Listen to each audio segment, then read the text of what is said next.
여러분 반갑습니다.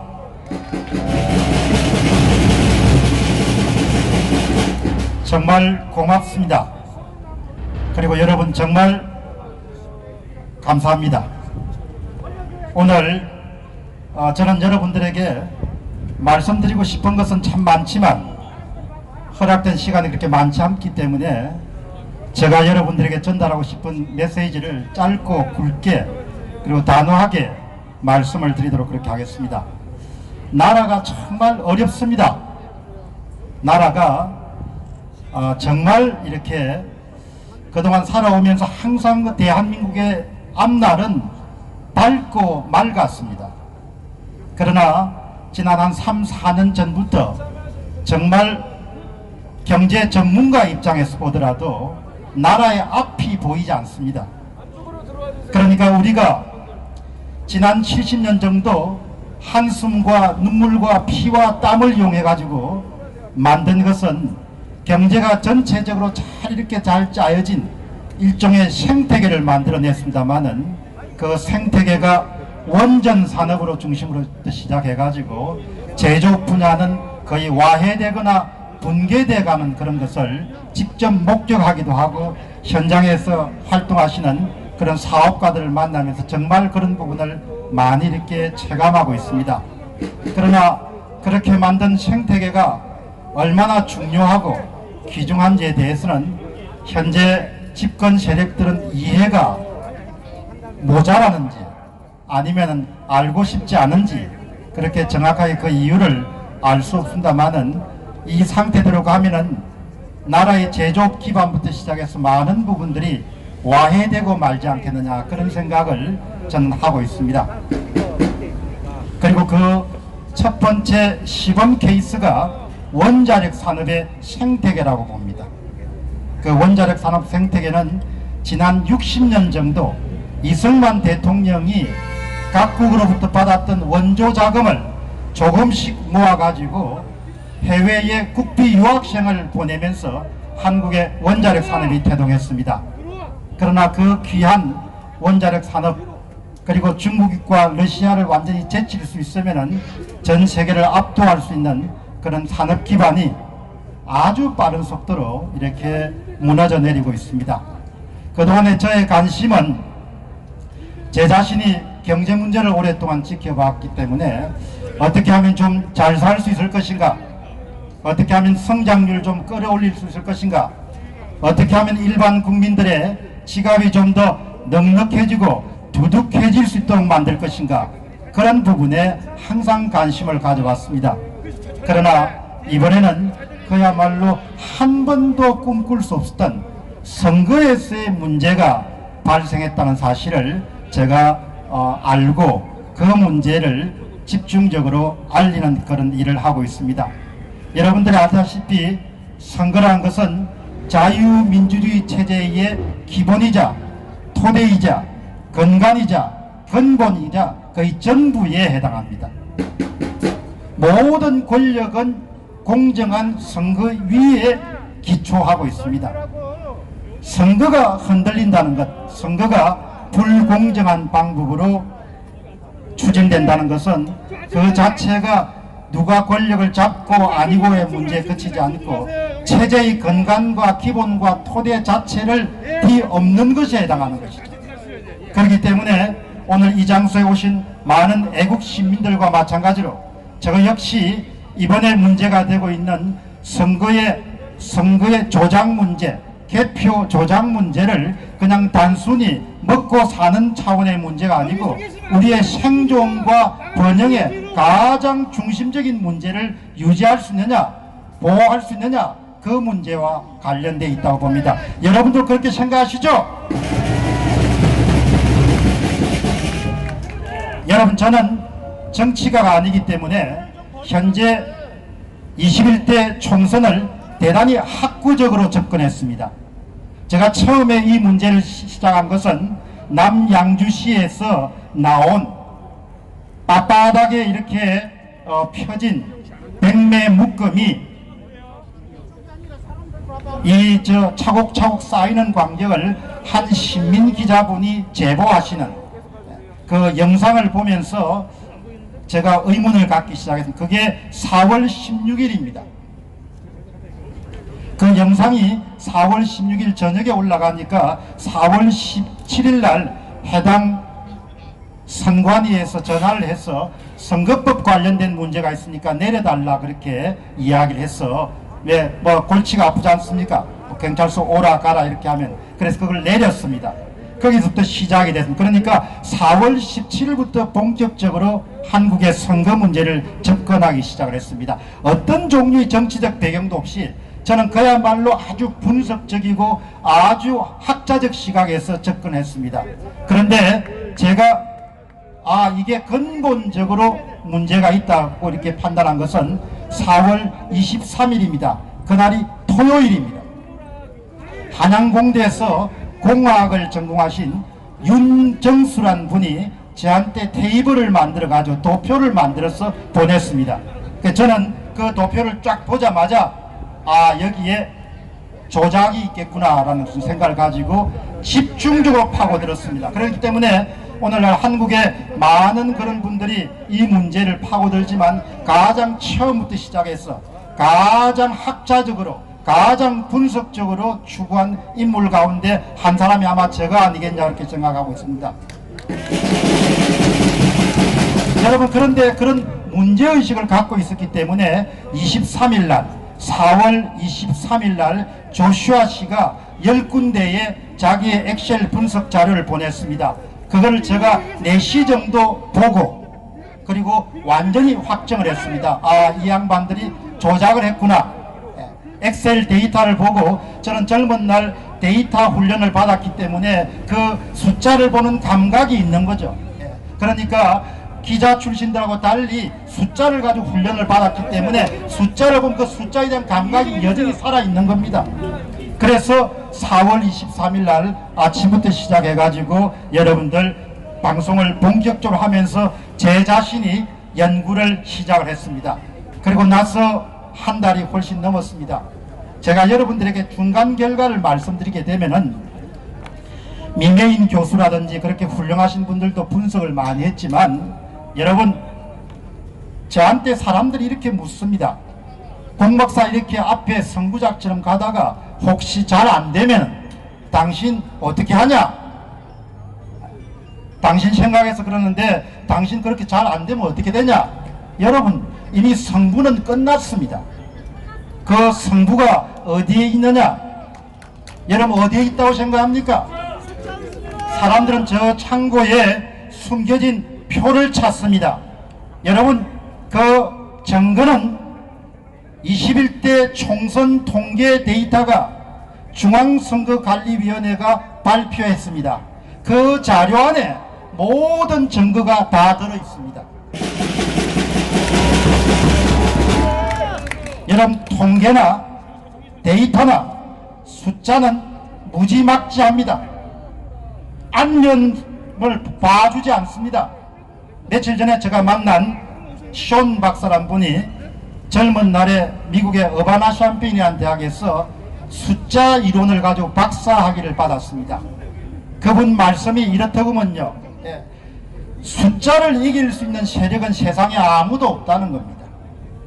여러분, 그 21대 총선에 중앙선거관리위원회가 발표한 데이터 안에는 범죄자가 남긴 지문과 범죄자의 행적과 범죄 수법이 고스란히 다 담겨 있습니다. 그러니까 지금 오늘 이 장소에 오신 우리 애국 시민들이 분명히 아셔야 될 것은, 저는 어떤 종류의 정치적 야심이나 정치적 배경이나 정치적 정파에 속하지 않는 사람이기 때문에 여러분들에게 가장 중립적이고 객관적이고 가장 냉철하게 말씀을 드릴 수 있다. 모든 증거는 중앙선거관리위원회가 선거가 끝난 이후에 발표한 그 소위 데이터에 다 담겨 있다. 잠시 동안 검찰을 손을 보고 언론에 재갈을 물리고 또 이 사람을 뭐하고 저 사람을 뭐하고 이렇게 잠시 숨길 수 있을 겁니다. 아마도 21대 총선은 아마 내년부터 전 세계의 통계학 교과서와 정치학 교과서와 그 다음에 정치학과 통계학의 연구자들의 가장 핫 타픽, 가장 뜨거운 연구 주제가 될 겁니다. 이렇게 소위 이야기해서 데이터 조작을 한 경우는 콩고라든지 리비아 사례가 있지만 그 사람들은 가장 내가 볼 때는 그렇게 그냥 부분적으로 적은 수준에 머물렀습니다. 그러나 이렇게 전체 투표수의 몇십 % 정도를 이렇게 만진 경우에는 아마 인류 역사상 거의 처음이지 않겠냐 그런 생각이 듭니다. 그래서 제가 여러분들에게 단언하고 싶은 것은 사실 증거가 어디 있느냐 이렇게 말씀드리는 분들도 많지만 기본적으로 21대 총선 결과 자료를 조금 더 겸허한 마음으로 객관적이고 중립적인 마음으로 이렇게 접견하는 분들은 그 자료 안에 4월 15일 날 특히 사전투표에서 무슨 일이 일어났는가가 낱낱이 기록으로 남겨져 있기 때문에 그것은 덮을 수도 없고 은폐할 수도 없고 지울 수도 없고 제거할 수도 없습니다. 그렇기 때문에 이제 남은 것은 제가 이제 오늘 여기 대법원이고 하니까 제가 남은 것은 이제 우리가 누가 했는지 어떻게 했는지 왜 했는지를 아주 법리적으로 분석적으로 체계적으로 저는 파악을 해서 다시는 그런 일이 이 땅에서 일어나지 않도록 해야 될 것이고 그리고 이 일을 주도하신 분이 계실 테니까 세상 일이라는 게 여러분 그렇지 않습니까? 결과가 있으면 반드시 원인이 있지 않습니까? 그 원인을 찾아가지고 그분들에게 책임도 묻고 그런 일들이 저는 우리가 해야 될 일이지 않겠느냐 그렇게 생각합니다. 그러나 여러분 지금 가장 중요한 것은 이번은 기본적으로 뭐 투표함에다가 뭐 투표 용지를 집어넣는다든지 그런 전통적인 방법 외에 온라인 조작이 많이 이루어졌기 때문에 지금 분류기라든지 계수기라든지 제어용 컴퓨터라든지 메인 서버라든지 백업 서버라든지 이런 부분들을 변호사들이나 그 다음에 이런 사람들이 요구하는 모든 정도의 증거 보존에 대해서 법원의 판사님들이 다 받아들여 주셔야 됩니다. 그러니까 그거를 가지고 해주니 안 해주니 그렇게 하면은 그 자체가 이미 의심과 의혹의 대상이 될 수밖에 없는 겁니다. 가장 첫째 필요한 것은 뭐 어떤 사람은 조작 증거가 어딨냐 이렇게 했지만 그건 이미 다 정리가 됐습니다. 정리가 됐기 때문에 지금 필요한 것은 특히 의정부 지원이라 이런데 이번에 구리관리 선관위에 관련된 분류기를 그렇게 감추고 싶어 하지 않습니까? 그러니까 그런 것을 그냥 감출 수가 없으니까 법원 판사님들이 당연히 증거로 채택해 가지고 객관적인 그런 조사 과정을 거쳐서 그 안에 어떤 장비가 장착이 됐냐 부분들을 파악할 수 있도록 그렇게 해야 되고 그 다음에 이제 오늘 여기가 또 대법원이고 저기가 또 검찰이니까 윤석열 총장이 조국 사태를 잘 파헤치지 않았습니까? 결과는 두고 봐야 됐지만 그러나 여러분 이번에 4.15 총선 선거 개표 조작 의혹 사건이라는 것은 조국 사건의 수십조 배에 해당하는 그런 종류의 사건입니다. 저는 한국의 검찰이 왜 이렇게 입을 다문지를 도무지 이해를 할 수가 없습니다.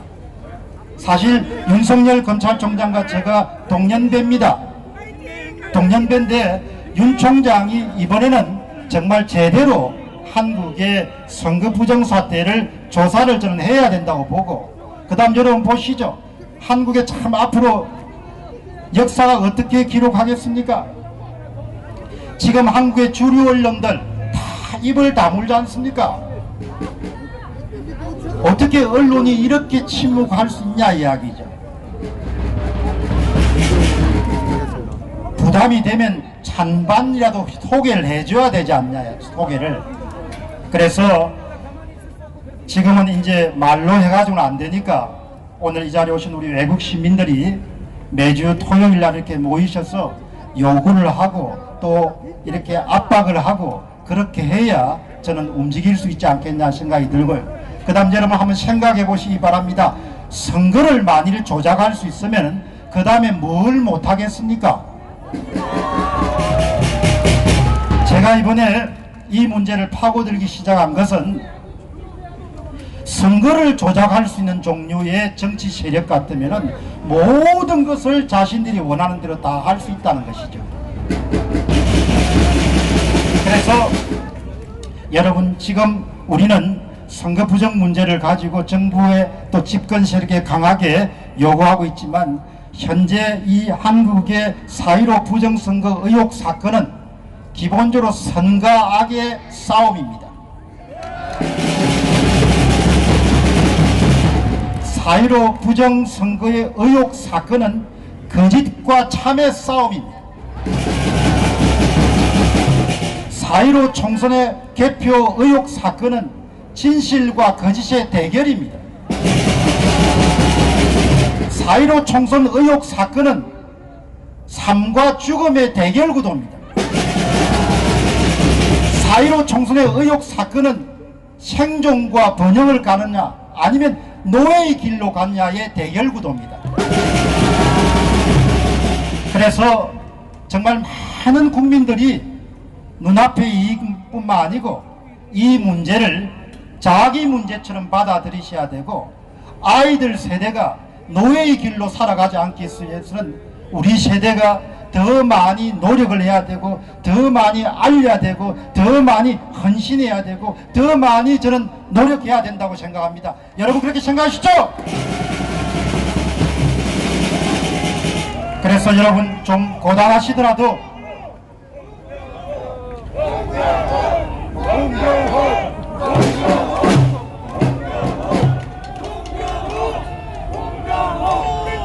여러분 저는 성장하면서 제가 집이 경남 통영입니다. 저는 성장하면서 항상 부모와 함께 들었던 것이 삶은 정직해야 되고 삶은 반듯해야 되고 삶은 성실해야 되고 삶은 치열해야 된다고 그렇게 생각을 하고 항상 배움을 갖고 살았습니다. 아마 오늘 이 장소에 오신 분들이 공병호 TV를 보신 분들은 야, 이 한 사람이 이렇게 집요하게 많은 콘텐츠를 쏟아낼 수 있겠느냐 그렇게 아마 생각하신 분들이 많으시죠? 여러분 앞으로도 4.15 총선 의혹이 완전히 제거되는 날까지 저는 제 신명을 바쳐가지고 진실을 파헤치고 진실을 알리는데 최선의 노력을 다하겠습니다.